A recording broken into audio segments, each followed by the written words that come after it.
At a time when so many governments see gaining a higher position in the PISA rankings as the be-all and end-all, it's a brave curriculum that bucks traditional subjects as the core of learning and instead focuses first and foremost on the skills and attitudes of learners. But that's what a growing group of schools, counting over 200, are doing by harnessing the RSA Opening Minds framework. The Royal Society for the Arts, or the RSA, has been around for over 250 years and is notable for being the first place contemporary art and photography exhibitions were shown, as well as the place where the telephone was first demonstrated. But this spring, it's relaunched RSA Opening Minds, a framework that promotes innovative ways of thinking about education and the curriculum, and which places competencies and creativity, not subjects, at the heart of learning. I spoke to some students at the City Learning Academy in Brent, North London, about how this approach to curriculum has changed their lives. Yeah, so instead of like in year 8, we're flipping from subject to subject all the time. And if you did that straight from school, straight from primary school, you'd be felt totally overwhelmed. You wouldn't know what to do, and it would take a very long time to get used to it.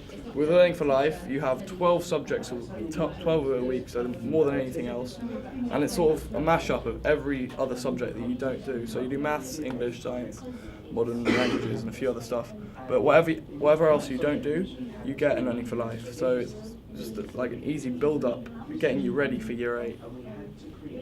Whenever we have a project, whenever we have one of the 6 main projects that go on throughout the year, the projects that we have are Roots and Branches, Footprints, the London Project, Flagship Ventures, Citius, Altius, Fortius, and I'm missing one, Magic Garden, yes.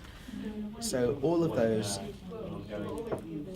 are based around competencies, and then at the end of each of them we have an evaluation of how we've used our competencies, and it might be also want to note down what the competencies are. We have the acronym CLIP-W, which are Challenge, Learning, Information, People and World, and each of the activities we do, we have an evaluation of how it links to one of the competencies, and each of the competencies has a sub-denominations.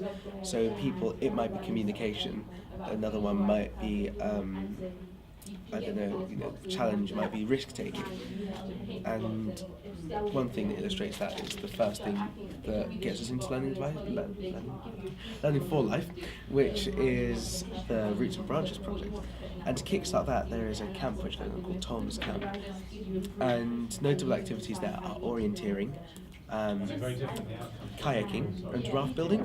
So, our teacher says to us, what you're going to be doing here is risk-taking, because at any point the raft may not float and you'll end up cold and wet in the river, or, those sorts of things. And after you kayaked, is there quite a bit of emphasis on sort of reflecting on what the experience was like? So do you kind of sit down and sort of say, how did you feel, do you reflect a lot on your experience? Yeah, we certainly do. I know that when I was in year 7, we had an assembly to kind of to kind of share our own experiences, and our teacher asked some people to stand up and speak about what we've been doing and to speak about how it affected them. So took photographs, wrote commentaries, and how it made us feel and how we learned the experiences. Because obviously when you go into secondary school, so you were in a big group of people, your year group is practically your whole school in primary school, and so the fact that she's gone into this new space, and she's not just working with class members, because you don't just work with your class,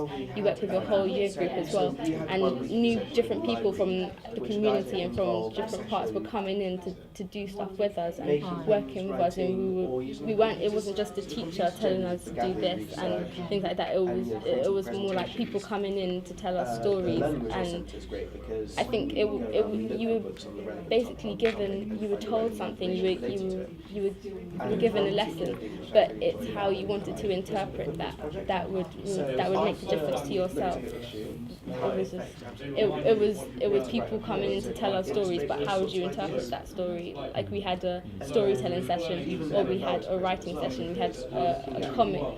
A comic come in, a poet come in, but how you think that's going to help you, how you're going to use that in year 8, year 9, and throughout your life.